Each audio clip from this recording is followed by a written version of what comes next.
Why is there so much violence in the Old Testament? It is true that there is a lot of violence in the Old Testament.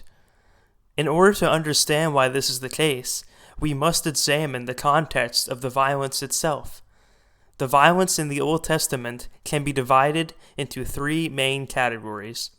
Category number 1 is violence which is caused by people through evil intentions. An example of this is when Cain murdered his brother Abel out of envy.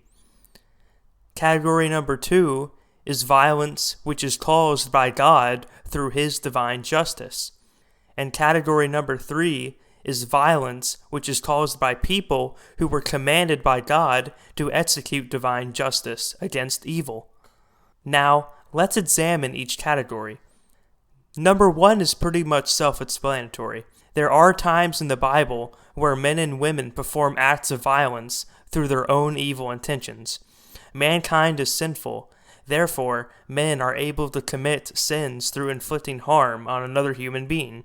Therefore, the Old Testament contains instances in which humans act upon their own evil intent through violence. Before examining categories 2 and 3, one thing must be explained. No human being is innocent. We are all guilty of one thing, and that's sin. Now, God is a just God. Being a God of justice, he has the full right to punish sin whenever and however he wants. God can carry out justice against the sins of people and even entire nations. With that being said, let's take a look at category 2. The Old Testament is filled with instances where God executes vengeance on evil through his divine justice and power. Another way in which God can punish sin is through the actions of other people. This brings us to category number 3. There are many Old Testament figures who conquered cities and nations by God's command, such as Joshua and David. They did this in order to punish cities and nations who committed bad sins. So, why is the Old Testament filled with violence?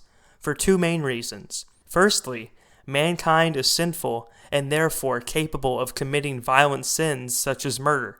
Reason number 2 is that God has the right to punish sin, and has done so through his divine powers and by ordering humans to execute justice on other people and even entire nations.